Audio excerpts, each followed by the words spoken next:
Beberapa alasan ini bisa jadi alasan kenapa proposal hibah kamu tidak lolos pendanaan. Yuk, coba disimak. Setelah menunggu berbulan-bulan, seluruh dosen di Indonesia akhirnya berada di titik terang di mana pengumuman program pendanaan hibah riset dan juga pengembangan yang diselenggarakan oleh Kemdikti akhirnya resmi diumumkan.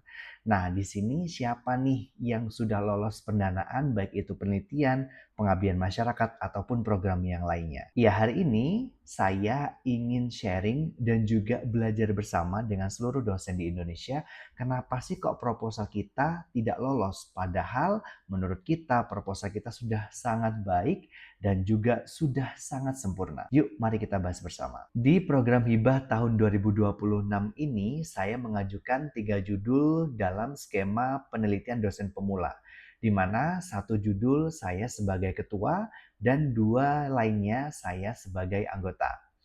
Dan qadarullahnya saya lolos satu judul ya di program penelitian dosen pemula ini, yaitu saya sebagai anggota.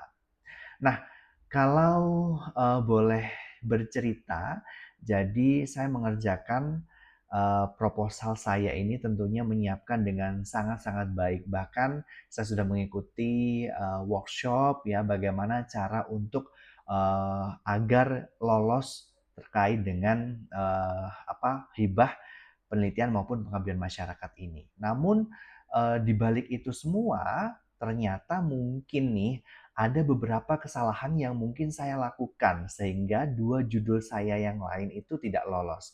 Kira-kira apa saja sih?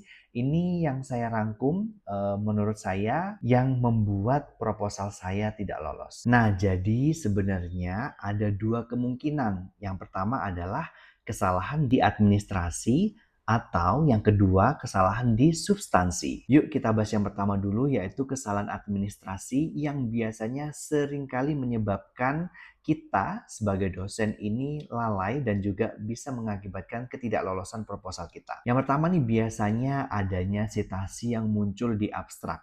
Jadi abstrak ini seharusnya tidak ada sitasi apapun ya di situ. Jadi bersih dari sitasi. Jadi jangan sampai cuman masalah sepele ini menyebabkan proposal kita tidak diterima. Kemudian ngomongin tentang abstrak nih. Nah, biasanya juga ada yang lebih dari 250 kata. Jadi, mohon kita harus diperiksa juga ya beberapa banyak abstrak yang ada di proposal kita. Sebaiknya karena memang biasanya spasi itu juga terhitung, jadi kalau bisa jangan sampai mepet di 250 kata. Nah, kemudian masih di abstrak. Nah, di abstrak ini salah satunya ada keyword atau kata kunci. Nah, kata kunci ini sebaiknya jika disesuaikan dengan template yang ada di panduan, itu maksimal yaitu 5. Jadi kita maksimalkan. Dan biasanya kata penghubungnya seperti koma, itu juga bisa berpengaruh loh, terkait dengan, kesalahan yang bisa membuat proposal kita tidak lolos.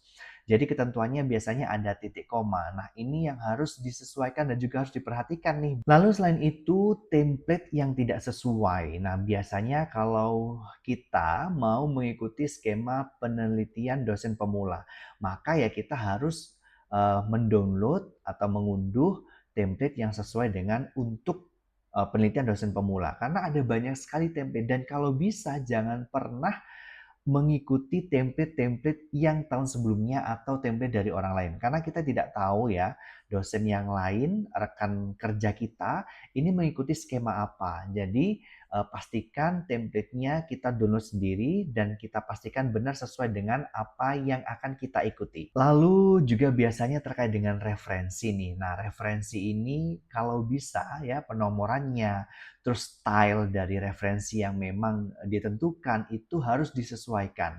Kemudian selain itu juga kalau bisa nih referensi salah satunya kita sebagai penulis seharusnya kita memasukkan nama kita atau penelitian terdahulu kita di proposal yang akan kita submit. Nah, bisa jadi ini juga menjadi faktor yang membuat kalian tidak lolos administrasi, yaitu Sinta skor kalian lebih dari batas yang memang sudah ditentukan.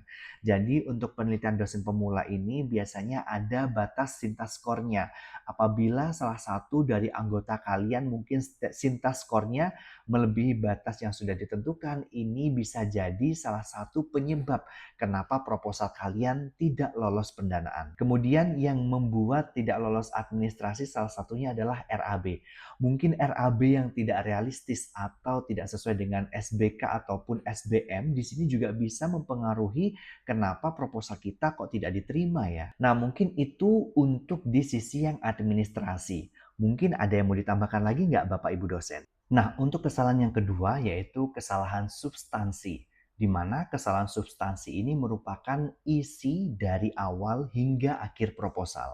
Dan yang pertama yaitu berawal dari rumusan masalah yang belum tajam atau terlalu umum. Ini bisa menjadi salah satu kenapa penelitian ini mungkin masih belum urgent untuk bisa direalisasikan. Kemudian karena lemahnya dari state of the art, jadi belum adanya kebaruan di penelitian ini juga bisa menjadi kenapa proposal kamu belum diterima.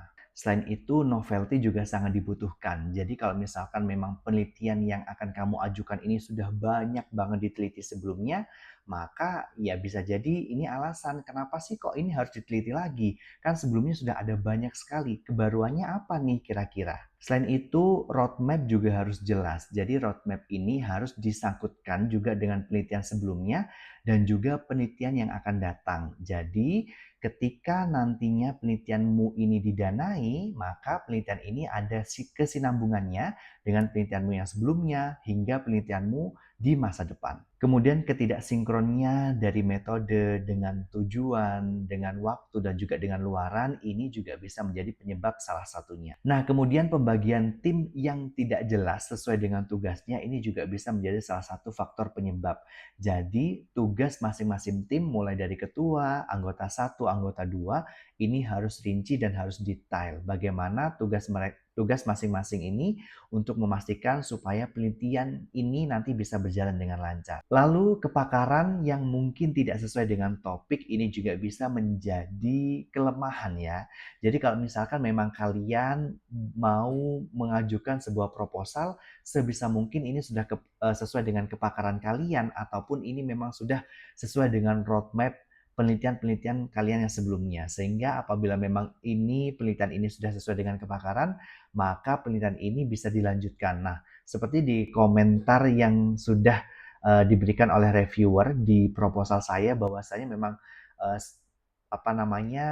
tema ataupun proposal yang saya ajukan ini sudah sesuai dengan penelitian saya yang sebelumnya. Kemudian yang terakhir, inovasi atau teknologi yang kurang jelas ataupun luaran yang tidak realistis, ini juga bisa menjadi salah satu penyebab mungkin proposal kamu belum diterima. Nah, Bapak Ibu dosen, mungkin itu sih yang dapat saya sharingkan di kesempatan ini.